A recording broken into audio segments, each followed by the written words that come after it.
Unit 5, Byzantine and Islam. We start with Byzantine. All right, so Rome has just fallen because, it didn't work, a bunch of different reasons. It was too big. It surrounded the entire Mediterranean. It went into the British Isles. So it's just too big to protect with the military problems that they're having. And they're having the military problems because they can't feed, they can't pay the military. So they try to swindle the Germanic tribes into fighting for them with fake money, well, less valued money, which is interesting because the Germanic tribes are the reason that they have to have the military all the way around. Politically, they are having a lot of issues because there's no connected way to pass the power from one emperor to the next. The Roman citizens don't believe the Roman political state of anything. They don't trust that they'll be safe. Travel is no longer safe, so trade is no longer a thing that's happening on the regular. There's a lot of problems. They tried to save Rome when Diocletian split it. He tried to keep half of it safe, and Constantine is going to move the capital from Rome, Italy, to a city called Byzantium, and rename it Constantinople, trying to keep some semblance of order, some semblance of control. However, in 476 CE, Western Rome is going to completely collapse under the threat of Germanic tribes, bad trade, all of that stuff. So what happens to the east? Well, Eastern Rome is going to be renamed after the original city, Byzantium. So it's going to be called Byzantine. It's also going to be called the New Rome or Second Rome. The city of Constantinople was renamed after Constantine, is going to be far away from the Germanic tribes and the bad economy and the invasions and the bad trade and all of that. So it's going to be safe. It's also going to be located on a waterway that gives it the ability to control trade, maritime trade from the Black Sea into the Mediterranean or the Mediterranean into the Black Sea. Because it was on a waterway, it was also a peninsula, which led the city to be well guarded by a wall, by the military that was in Constantinople. So they build this city, they save it with a wall, they save all the things that they can, all of the Greco-Roman traditions and culture pieces in this city and in the new Eastern Rome or Byzantine. Constantinople is going to be the seat or the center of the empire, and that is where the emperor is going to live. So these are really important pieces that allows for the city of Constantinople to thrive, and it's still around today, known as Istanbul. Now, who's in charge? Well, the biggest guy who's in charge after Diocletian splits it to try and save Rome, the original Rome, Constantine moves the capital from Rome, Italy. Well, now we have Justinian. Now, Justinian is going to be a pretty awesome ruler. He is going to control not just the government, and he does control the government with absolute power, but he's also going to eventually control the Christian religion in the Byzantine Empire. And this is really important moving forward because it's the first time that we're going to have the power of the Pope in Rome, Italy, threatened. And so what Justinian does is he is going to rebuild and reconquer Roman civilizations, little cities, little ports, territory, and then he does this awesome thing where he creates a new theocracy where he's in charge of the Christian religion in the Byzantine Empire, and he's in charge of the government. So when Justinian's doing this, he is sticking to this reconquering of lands that were lost to the Germanic Empire. So he's going to go into northern Africa and reclaim some area up here. He is going to go into parts of Spain and reclaim some parts, and then not the whole thing of Italy, but he's definitely going to preserve the Italian peninsula and kick out the Germanic tribes. Now, he is going to get into an argument with the Pope, and he's going to break from the Roman Catholic Church to create the Greek Orthodox Church. And this is important because it's the first time that somebody has fought against the Roman Catholic Pope and won. And he does this with the backing of the people of the Byzantine Empire, because he's also taking care of the people. He's building bridges and hospitals and churches and libraries and parks, which allow for the less rich people in the Byzantine Empire to feel safe. And that's why he's able to do as much as he did. He's also going to create this panel of legal experts.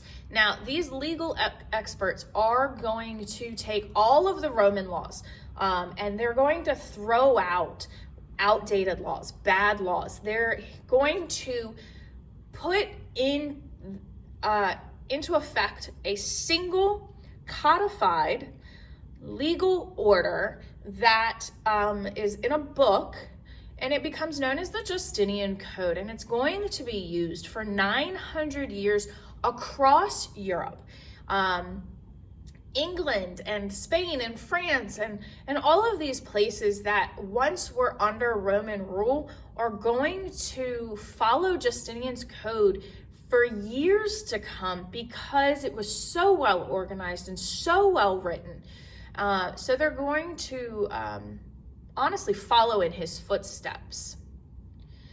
So some things that were improved upon are the economies. Now, because of where Constantinople was, the Byzantine Empire could control trade from the Mediterranean Sea into the Black Sea, from the Black Sea into the Mediterranean Sea, and then across land as well.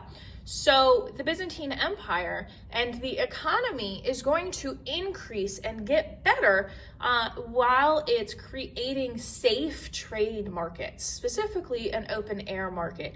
Now think of almost like a flea market, that it would be in a big field, like a football field, but even bigger. It would have stalls all around it, and you would be able to go from stall to stall buying these goods and using a currency that was backed by the government. And some big things that you would have traded or bought and sold, you would have tin from England. So this is the pure liquid form of tin, and you can make plates and bowls and spoons and some other, like jewelry and some weaponry, but not a lot. You would have wine from France. Now, France is going to have some of the best wine of the time just because of how it's grown and how it's kept in France.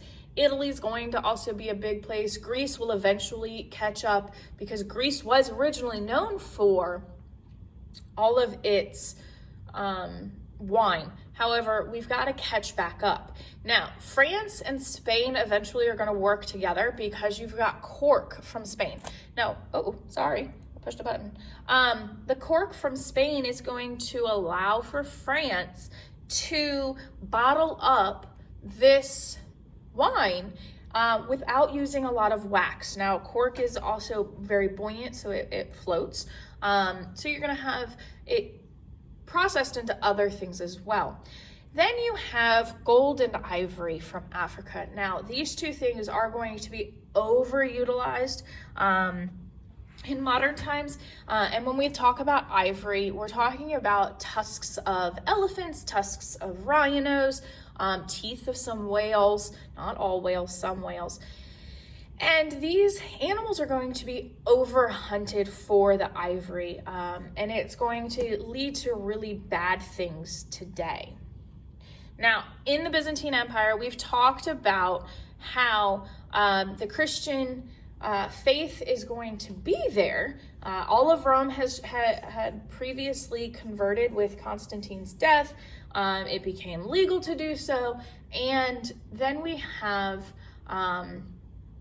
it's kind of a power struggle between Emperor Justinian and the Pope, and it's going to have a really big impact on the creation of the Byzantine Empire and what they're going to move towards. Now, Justinian is going to help build the Hagia Sophia, which originally didn't have these spires on it, but it was a beautiful, beautiful church, and it's going to use mosaics and icons. So the icons are the religious images of people that they need to almost not worship, but they need to give thanks to, and are going to be on the walls of all of the churches. And they're going to use the style of mosaics to create these pictures that are on the Hagia Sophia and churches around the Byzantine Empire. Within the Hagia Sophia, it's going to translate to this to the Church of the Holy Wisdom, and it is going to be the largest Greek Orthodox church, and it's going to be built and finished during Emperor Justinian's reign. He's going to rebuild it because there was a lot of issues and fights, especially once the Islamic Empire comes about. However, it is going to still be standing today, and it was, up until a couple months ago, still a museum. And when Constantinople does fall to the Turks, the Ottoman Turks, which hint is where we get the word Turkey, the country Turkey from the Turks, and it's going to be converted into a mosque because the Ottoman Turks are going to be Islamic. They're going to be Muslims. And then for a really long time, it was going to be a museum. It's just now being turned back into a mosque. Potentially, that's what they're voting on now. So culturally, they're going to focus in the Byzantine Empire on this Greco-Roman tradition. Now, what Byzantine really wanted to do was bring back the glory of Rome. And if I can bring back the glory of Rome, then obviously I can be just as good. There's a couple differences. They're not going to speak Latin like they do in East or Western Rome. They're going to speak Greek. They're not going to practice Catholicism or the Roman Catholic faith. They're going to practice Greek Orthodox Christianity. There's a couple differences. And they're going to focus on these differences.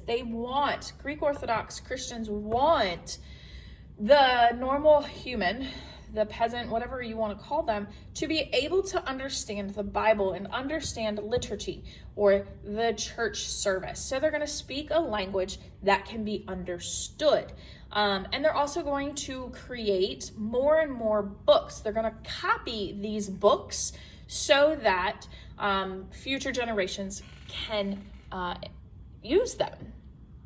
So what happens is there's a great schism. It's a fancy word for split.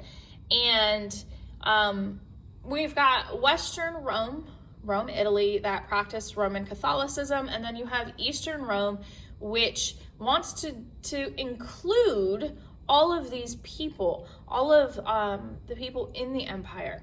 Well, so Justinian gets into an argument and he creates a theocracy. He is going to say the Pope, who is thousands of miles away, cannot understand what is happening in Constantinople with the Christianity in the Byzantine Empire. So they're going to break. They're going to split. And they're splitting over power is the biggest thing. Who's in control? I'm sorry, I keep messing up. Who's in control? Is it the Pope in the West for Catholics, or is it the Patriarch, which is just a fancy word for emperor, in the East? And we're going to fight about what language we're going to use. In the East, we're going to use the Greek language. In the West, we're going to use Latin. That is a big issue because the Catholics believe that it should stay in Latin, whereas the Byzantians, they think that it should be in Greek. And then we have monks. Now, monks in the West in the Catholic Church are celibate. They're not going to get married. They're not going to have kids. They're not going to have any of that stuff. And so there's some really big differences, but they're still both Christian. They just have to figure out who do they listen to, minus the Bible. So we're going to have some really big influences on both the Byzantine and outside of the Byzantine. Now, the trade routes are going to be what connects everything, and trade is what changes life overall. So we have between the Black Sea and the Baltic Sea, which connects the Mediterranean up through the northern portion, almost all the way up to Scandinavia. This brings in new languages, it brings in different traditions, but it also allows for the Greek Orthodox Church, the Byzantine Church, to spread Christianity into Russia and the Germanic tribes. So we're going to create a new alphabet because the Russians can't read Greek, but they can understand their own language. So we're going to teach them to read in their own language, and we're going to speak to them in their own language. And we're going to, Saint Cyril is going to be his name. He's a monk, and he is going to create the Cyrillic alphabet. This allows the Bible to be translated and spread through Russia and up into Scandinavia. The church is going to use what I call a Hershey kiss architecture. And then in Russia, when we rebuild it, and we'll get into it a little bit more, we're going to use this onion shaped. It's going to be a twisted Hershey kiss so that it's more beautiful. They can use these colors and these icons, these mosaics, and they're going to build their own churches. So Russia is going to become this awesome place. Now, so down here we have, this is a Byzantine church. This is just the regular Hershey kiss. Russia's going to take those churches, the architecture, and twist them so they can put different colors on them. Because Russia's so big, and usually it's one or two colors just because of where it lands on the globe. So they have to be aware of that. So Russia is going to be in this area called the steppes. Now, we've heard the steppes before. It could also be pronounced the steppe. I say steppe. When the non-indigenous people of India, the Aryans, came in from the steppes. So this is a flat area that allows for trade to go from east to west, west to east, north to south, south to north, all of that. It's a highway for nomads. So people don't stay still for very long until later on. The river, there are lots of rivers there, and they are going to lead to transportation and trade. It's going to, see if we come, here's the Caspian Sea, we've got the Black Sea, so Russia's going to be all the way over here, and then the Baltic Sea is up here. So we're going to have trade north and south, and then east and west. So we have to be aware of that. We also have the cities that are going to be the center of trade, which allows for cultural transfusion and transformation between the Vikings, the Slavs, and the Byzantine Empire. The city of Kiev is going to be one of the bigger cities because it's going to be closer to the Black Sea and closer to the Byzantine Empire. Now, the Byzantine Empire is going to solidify these trade routes with the Russians between the Baltic Sea and the Black Sea, because if they can influence it, then they can use it more often. They're going to make sure, the Byzantine Empire is going to make sure that the Russians are practicing and adopting the Orthodox Christianity, and they do that with the help of the monk Saint Cyril, because it allows the Slavs to read the Bible. the church architecture, and that's what I'm talking about. So before we had just the regular Hershey kiss, and now in Russia we're going to have it twisted a little bit. And it's called an onion-shaped dome. And it's just going to adapt it to their own ideals and own visualization of what Christianity is. And with Russia, we have Ivan the Great. Now, Ivan the Great is going to be one of the originals to get rid of the Mongols. Now, if we think back, the Germanic tribes were the ones that were fighting the Mongols and fighting to escape, and that's why they were attacking Rome. So Ivan the Great is going to push out this guy right here back into his own homeland of Asia. Now, Russia is going to become the third Rome. Byzantine is the second Rome. And so they're going to take on a lot of this information. So this is really important because of the trade routes. So we have the Russian word, or the Slavic word, czar. Yes, it's spelled both ways. And they're going to carry on the traditions of Rome and Constantinople while including some of the information from the Mongols with Genghis Khan and the trade routes from Asia, specifically the Silk trade route and not just the European trade route.